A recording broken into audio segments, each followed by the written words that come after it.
പലതരം ഉത്സവങ്ങൾ അരങ്ങേറിയ കേരളമാണെങ്കിലും ഈ അടുത്ത കാലത്താണ് പ്രവേശനോത്സവം വന്നത്.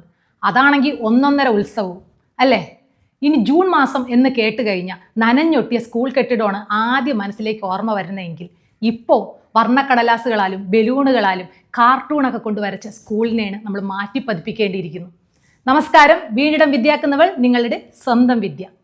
പണ്ട് വിദ്യാഭ്യാസം എന്ന ജീവിതം പഠിപ്പിക്കലാണെങ്കിൽ ഇപ്പോൾ വിദ്യാഭ്യാസം എന്ന അച്ഛൻ്റെ പോക്കറ്റ് കാലിയാക്കൽ എന്ന് മാറ്റി പറയേണ്ടി വരും. ഇനി ജൂൺ ആയാലും സെപ്റ്റംബർ ആയാലും ഡിസംബർ ആയാലും ചിരിക്കാത്ത വലിപ്പിച്ച് കെട്ടിയ മുഖവും വെച്ച് കയ്യിലൊരു ചൂരലും വെച്ച് സ്കൂളിൻ്റെ ഗേറ്റിൽ വന്ന് നിൽക്കുന്ന രാജമ്മ ടീച്ചറിനെയാണ് ആദ്യം ഓർമ്മ വരുന്നത്. എന്തോ കടക്ക് പുറത്തു നിന്നല്ല, കേരള അകത്തെന്നാണ് പറയണേന്ന് മാത്രം.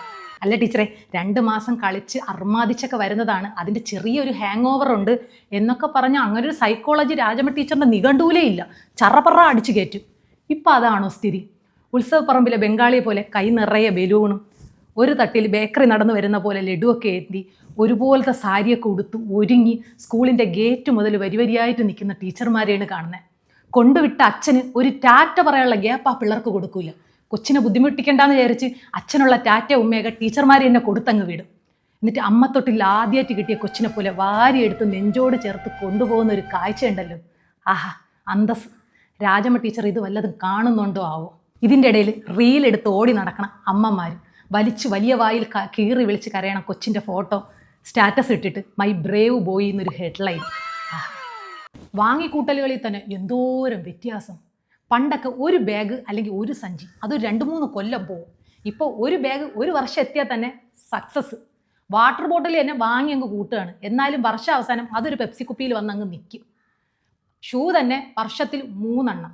അതൊക്കെ നമ്മൾ ഒരു ലൂണാർ ചെരുപ്പ് ഇട്ട് ചെളിയും തെറിപ്പിച്ചങ്ങ് പോയി. സ്കൂളിലെത്തുമ്പം യൂണിഫോം വെള്ള ഷർട്ടിൻ്റെയും പച്ച പാവാടയുടെയൊക്കെ പുറകിൽ തമിഴ്നാട്ടിൽ മീനാക്ഷിയൊക്കെ ഇടുന്നേക്കാളും അടിപൊളി കോലമൊക്കെ ഇട്ട് ക്ലാസ്സിൽ ചെന്നൊരു ഇരിപ്പുണ്ട്.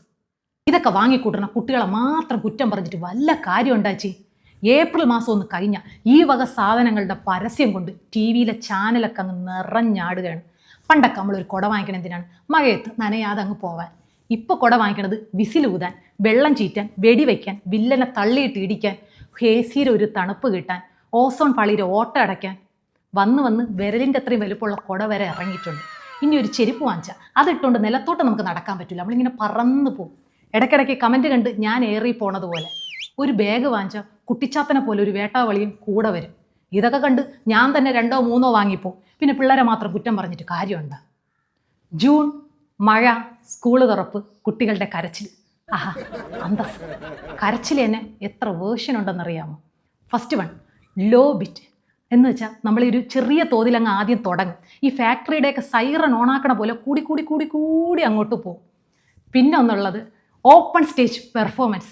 ഈ കൂട്ടർ സ്കൂളിൻ്റെ ഗേറ്റ് എത്തുന്നവരും ഭയങ്കര ഹാപ്പി ആയിരിക്കും. ആ ഗേറ്റ് അങ്ങോട്ട് കടന്നു കഴിഞ്ഞാൽ ക്യാമറ ആക്ഷൻ എന്ന് പറഞ്ഞ പോലെ ഒറ്റ വിളിയാണ്. പിന്നെ നമുക്ക് പിടിച്ചാൽ കിട്ടൂല. മൂന്നാമത്തെ കൂട്ടർ സൈലൻറ്റ് പ്രൊട്ടസ്റ്റ്. കൊന്നവാ തുറക്കൂല.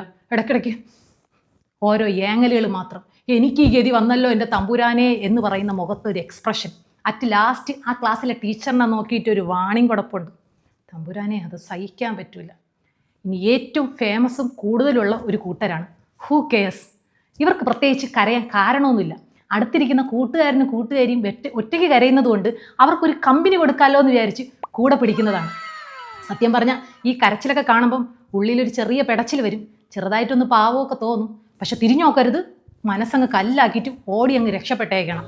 ഇന്നത്തെ അവരുടെ കരച്ചിൽ നാളെ ചിരിച്ച മുഖത്തോടു കൂടി തല ഉയർത്തി വരാൻ വേണ്ടിയിട്ട് അവരെ പ്രാപ്തരാക്കുന്നതാണ്. ഇന്നത്തെ കാലത്ത് ഏറ്റവും കൂടുതൽ വരുമാനമുണ്ടാക്കുന്ന ഒരു മാർഗമായി മാറിയിരിക്കുന്നു വിദ്യാഭ്യാസം. ഒരു കൊച്ചിനെ LKG ചേർക്കുമ്പോൾ ആ കൊച്ചിൻ്റെ അച്ഛനും അമ്മയും പേഴ്സണൽ ലോൺ എടുത്തിരിക്കും. ഡൊണേഷൻ എന്നുള്ള പേരൊക്കെ മാറി building fund, academic development, cultural achievement of Oscar level educational fees എന്നൊക്കെയാണ് പുതിയ പേര്. അല്ല, കുട്ടികളെ നിന്ന് പിരിച്ചു വയ്ക്കുന്ന പൈസയിൽ കെട്ടിപ്പൊക്കുന്ന കെട്ടിടത്തിന് കുട്ടികളുടെ പേരല്ലേ കൊടുക്കേണ്ടേ? അല്ലാതെ വല്ല മതപ്രഭാഷകരുടെയും മന്ത്രിമാരുടെയൊക്കെ പേരിടേണ്ട വല്ല കാര്യമുണ്ടോ? ഈ പൈസ തരുന്നത് കുട്ടികളുടെ അച്ഛനും അമ്മയാണല്ലോ. ഈ കെട്ടിടം അത്രയും കെട്ടിപ്പൊക്കി സ്കൂളിലൊന്നും ഒരു ഗ്രൗണ്ടും ഇല്ലാതായി. ഉള്ള ഗ്രൗണ്ടിലാണെങ്കിൽ സ്കൂൾ ബസ് കൊണ്ടങ്ങ് നിറഞ്ഞു.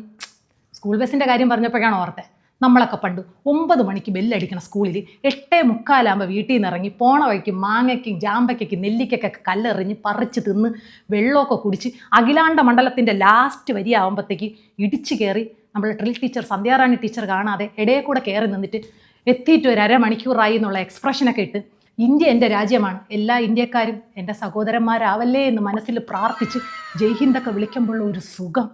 ഇന്നാണെങ്കിലോ 9:30 ബെല്ലടിക്കണമെങ്കിൽ കൊച്ചിനെ 7:30 ഒരുക്കി വല്ലതും വായിൽ കുത്തിക്കയറ്റി യൂണിഫോം ഇട്ട് തലമുടിയൊക്കെ വലിച്ചു കെട്ടി സ്കൂൾ വാനിലേക്ക് അങ്ങ് കയറ്റണം. ആ സ്കൂൾ വാന് കറങ്ങി തിരിഞ്ഞ് റൗണ്ട് അടിച്ച് 9:25 സ്കൂളിലെത്തും. തിരിച്ചോ 3:30 വിടുന്ന സ്കൂള് നമ്മളെ കൊച്ച് കറങ്ങി 6:30 വീട്ടിലെത്തണം. സ്കൂളും വീടും തമ്മിൽ 2 കിലോമീറ്ററിൻ്റെ വ്യത്യാസമേ ഉണ്ടാവുള്ളൂ. പക്ഷെ കൊച്ചു തിരിച്ച് വീട്ടിലെത്തുമ്പോൾ അടുത്ത ജില്ലയിലാണ് പോയി പഠിച്ചിട്ട് വരണമെന്നുള്ളൊരു ഫീലിംഗ് കൊച്ചിന് കിട്ടണം. എൻ്റെ ഒരു അഭിപ്രായത്തിൽ ആ സ്കൂൾ ബസ്സിൽ തന്നെ ഒരു ട്യൂഷൻ ടീച്ചറിനെയും കൂടെ വെച്ച് ട്യൂഷൻ ഫീസും കൂടെ വാങ്ങിച്ചിരുന്നെങ്കിൽ ട്യൂഷൻ കൂടെ കഴിഞ്ഞ് കൊച്ചുങ്ങളെ വീട്ടിൽ കൊണ്ടുവരായിരുന്നു.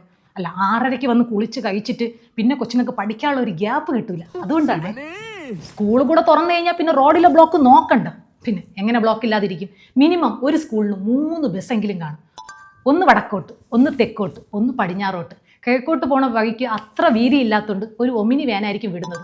പിന്നെ ബ്ലോക്ക് ഇല്ലാതിരിക്കുമോ? ഇനി യൂണിഫോമിൻ്റെ കാര്യമാണെങ്കിൽ പണ്ട് ആൺകുട്ടിക്കാണെങ്കിൽ ഒരു ഷർട്ട് ഒരു നിക്കർ, പെൺകൊച്ചിനാണെങ്കിൽ ഒരു ഷർട്ട് ഒരു പാവാട. ആഹാ എന്താ സുഖം!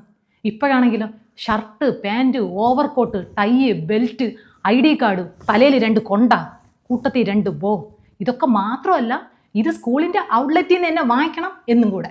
നമ്മൾ ഈ തിയേറ്ററിലൊക്കെ സിനിമ കാണാൻ പോകുമ്പോൾ 40 രൂപയുടെ പെപ്സി 100 രൂപ കൊടുത്ത് വാങ്ങി കുടിക്കൂലേ? ഏതാണ്ട് ആ ഫീലിംഗ്.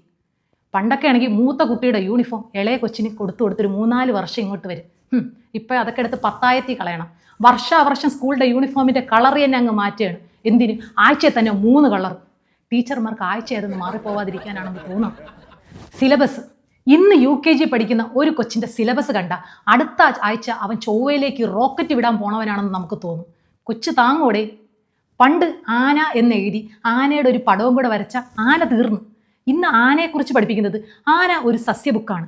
മിനിമം 7.5 ടൺ ഭാരം ആനയ്ക്കുണ്ടാവും.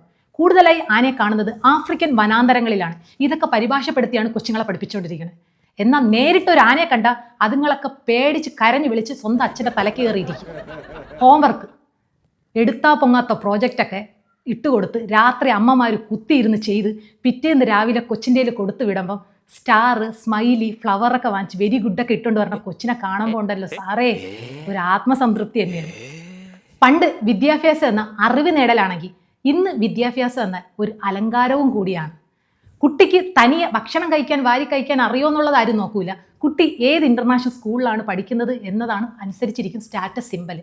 സ്കൂളിൻ്റെ പേരിൻ്റെ കൂടെ national, international, global, public, mission എന്നൊക്കെ കൂടെ ചേർന്ന് കഴിഞ്ഞാൽ പൊളിച്ച് ഫീസ് ഇരട്ടി വാങ്ങിക്കാം.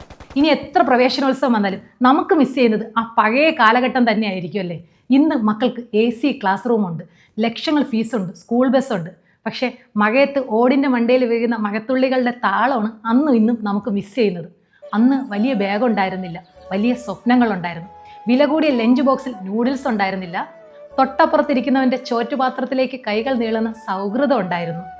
എന്തെങ്കിലും തെറ്റുപറ്റിയ മായ്ക്കാൻ സുഗന്ധമുള്ള ഇറേസറൊന്നും ഉണ്ടായിരുന്നില്ല. ഒരൊറ്റ മഷിത്തണ്ട ഉണ്ടായിരുന്നുള്ളൂ. അത് മതിയായിരുന്നു മുഴുവൻ വൃത്തിയാവാൻ. ഇന്ന് മഷിത്തണ്ട എവിടെ പോയി? സ്ലേറ്റ് എവിടെ പോയി? പൂരിപ്പിച്ച് രസിച്ച പദപ്രശ്നം എവിടെ പോയി? കുട്ടികളെ സ്കൂളിലേക്ക് വിടുമ്പോൾ നന്നായിട്ട് പഠിക്കണേ എന്ന് പറയുന്നേക്കാളും നന്നായിട്ട് ആസ്വദിച്ച് പഠിക്കണേ മക്കളെ എന്ന് പറയാൻ കൂടെ നമുക്ക് കഴിയണ്ടേ? പുതിയ അധ്യയന വർഷത്തിലേക്ക് പോകുന്ന എൻ്റെ എല്ലാ മക്കൾക്കും നന്നായിട്ട് ആസ്വദിച്ച് പഠിച്ച് വളരാൻ നിങ്ങൾക്ക് കഴിയട്ടെ. നന്ദി.